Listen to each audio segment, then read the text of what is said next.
The first time it happened, I thought it was just a mess. A cushion ripped open. Foam scattered across the floor like snow. One shoe completely destroyed. The other, missing. I stood frozen at the door.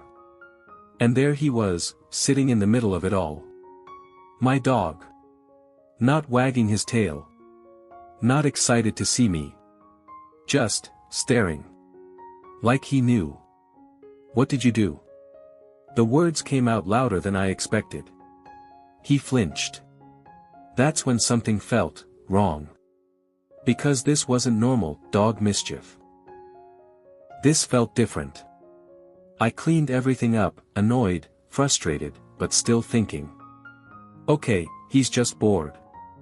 It happens. So the next day, I made sure to leave toys out.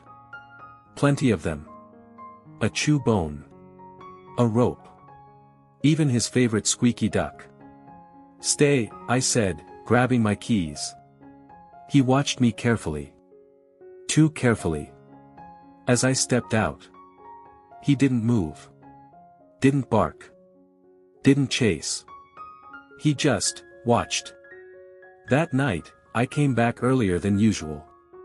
And what I saw made my stomach drop. The couch was worse this time. Not just torn. Destroyed. Like something had exploded inside it. The trash bin knocked over. Food scattered. And scratch marks. On the door. Deep ones. My heart started racing.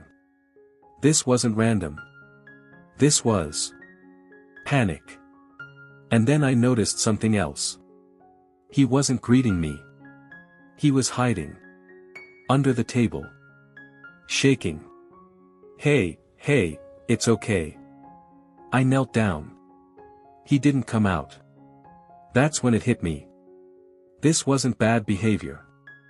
This was fear. But fear of what? He was alone. Safe. At home. Nothing could hurt him. Right? That night, I barely slept. Because one thought kept coming back. Over and over. What if, he's not destroying things because he wants to, but because he's terrified when I leave? And the next day, I decided to find out the truth. I needed answers. So I did something I'd never done before. I set up a camera. Right in the living room. "Let's see what you actually do all day," I said, forcing a smile. But deep down, I was nervous. I left like usual. Grabbed my keys.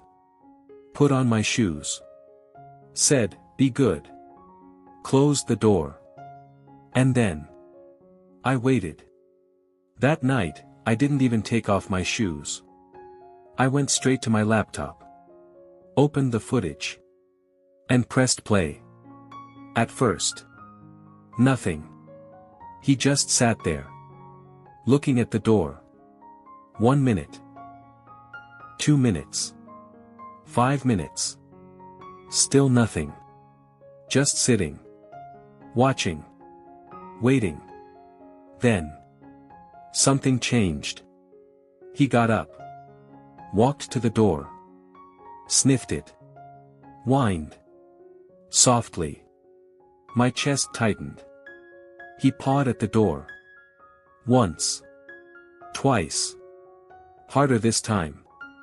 Then came the sound I'll never forget. A cry. Not barking.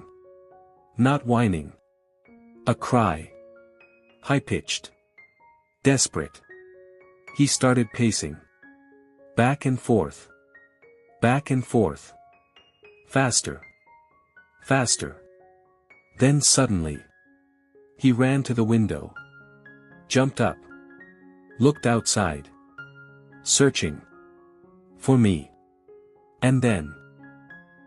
He panicked. He grabbed the cushion. Shaking it violently. Tearing it apart. Like he was trying to release something trapped inside him. But he wasn't playing. He was breaking. I couldn't breathe. I just stared at the screen. Frozen. Because in that moment, everything made sense. He wasn't bored. He wasn't naughty. He was heartbroken. That night, I went down a rabbit hole. Searching. Reading. Trying to understand what I had just seen. And that's when I learned the truth. Dogs don't experience time like we do. They don't think. Okay, my owner will be back in 8 hours. To them. You leave. And that's it. You might never come back.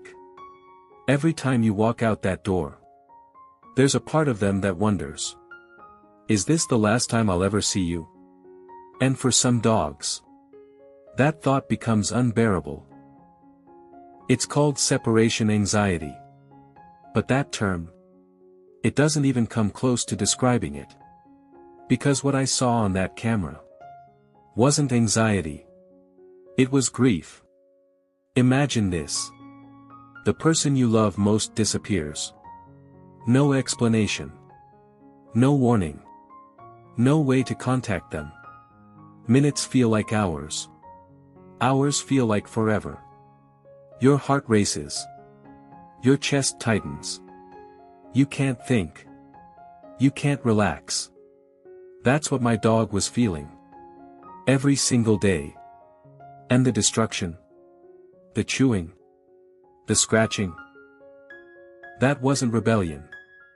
That was survival. Dogs try to cope the only way they know how. They chew. They dig. They destroy. Not because they want to. But because they don't know how else to handle the pain. And suddenly, all the anger I felt before disappeared. Replaced by something else. Guilt. Because I had been getting mad at him. For suffering. The next morning, I didn't leave. Not right away. I sat next to him. Watched him sleep. Listened to his breathing. Hey, I whispered. He opened his eyes. Looked at me. And wagged his tail. Just a little. That tiny moment broke me. Because this dog, who had been panicking every day, still loved me. Completely. Unconditionally. I had to fix this. So I started small. The next time I left, I didn't go far. Just outside the door. 10 seconds. Then I came back. He was waiting. But he wasn't panicking. Good.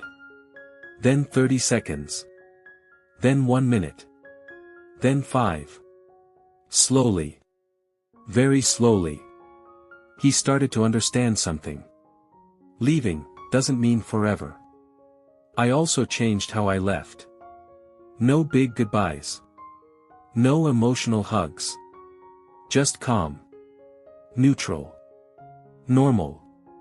Because to him, my energy mattered. If I acted like leaving was a big deal, he would too.